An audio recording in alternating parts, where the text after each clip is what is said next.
Mi trovo a Monte Isola, l'isola lacustre più grande d'Italia e una tra le più estese in Europa. Ma che cos'è un'isola lacustre? Si tratta di un'isola che si trova all'interno di un lago che si può formare per diversi motivi. La separazione di una massa continentale dalla terraferma, terremoti, attività vulcaniche, impatti di meteoriti. Nel caso di Monte Isola, intorno a 180.000 anni fa, l'ultimo ghiacciaio cominciò a ritirarsi dalla Francia corta e Monte Isola cominciò ad affiorare. Tutto questo mi ha incuriosito così tanto che ho deciso di andare a scoprirlo. Sono partito dal paese di Sulzano, dove ho preso un battello che in 5 minuti mi ha portato all'isola, nel paese di Peschiera Maraglio, patria dei pescatori, barcaioli e tessitrici di reti. Tradizioni nate dall'esigenza degli isolani di prodursi tutto il necessario per poter tornare a casa carichi di pesce. Le donne invece da sempre si dedicano alla tessitura a mano delle reti, di cui sono tra i primi produttori al mondo. Uno dei piatti tipici di Monte Isola sono le sarde, o agoni e lavarelli. Mi trovo nel mezzo del lago di Iseo in Lombardia e Monte Isola è l'isola abitata più grande di tutti i laghi europei. Nel 2016, dal 18 giugno al 3 luglio, è stato possibile raggiungere l'isola anche a piedi, grazie all'installazione The Floating Piers della coppia di artisti Cristo e Jean-Claude, un evento di portata internazionale che ha dato a Monte Isola una visibilità senza precedenti. Questi sono tutti alberi di tassoio, il cipresso calvo d'America.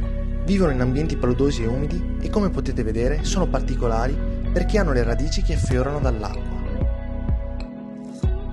Mentre quella lì in fondo è l'isoletta di San Paolo. Non ci si può muovere in macchina, ma ci sono due opzioni per visitare l'isola. La prima è noleggiare una bicicletta e la seconda invece è camminare e quindi esplorarla a piedi, come stiamo facendo noi. Mentre se si hanno dei problemi nel camminare o semplicemente non si ha voglia, c'è un pullman che vi può portare nelle varie frazioni dell'isola. Gli abitanti quasi tutti si spostano con il motorino. Scusi, le posso chiedere un'informazione? Per arrivare al santuario. Carlo, è bella lunga, Ci vorrà un'ora e mezza. Proseguiamo dritti per di qua? Siamo dritti, sì. Arrivate a Menzino proseguite ancora. Le indicazioni ci sono, ma potete sbagliare. Grazie. Un po' di gamba e via, E via. Via, cariche.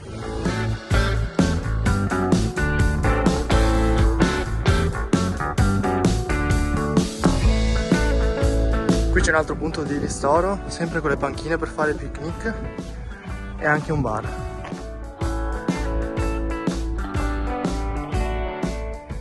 Abbiamo preso il battello da Sulzano e siamo arrivati a Peschiera Maraglio. Ora stiamo facendo la strada per arrivare fino a Menzino, perché l'isola è composta da diverse località e lì prenderemo una scorciatoia che ci porterà nel punto panoramico dell'isola. Si tratta del santuario della Madonna della Ceriola ed è proprio lassù.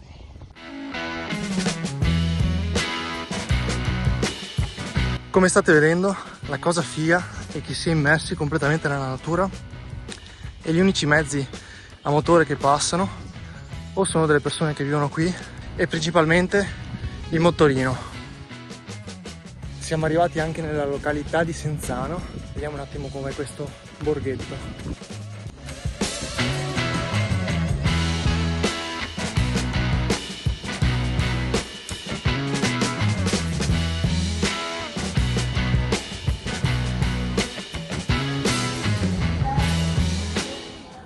Ora ci troviamo a Cure, il paese più in costa dell'isola ed è l'ultimo paese prima di prendere sentiero per arrivare fino al santuario.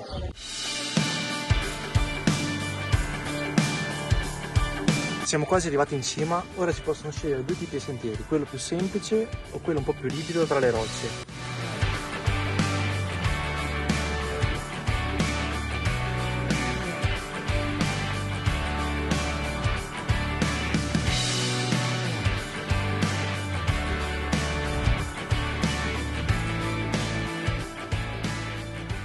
Ci sono diversi sentieri per arrivare fino qui.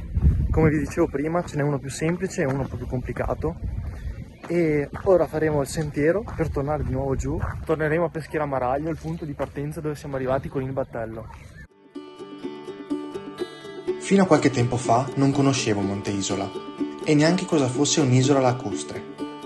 Nelle poche ore passate qui mi hanno permesso di conoscere questa piccola realtà che ha tanto da offrire. Una profonda connessione degli abitanti con la propria terra e le antiche tradizioni.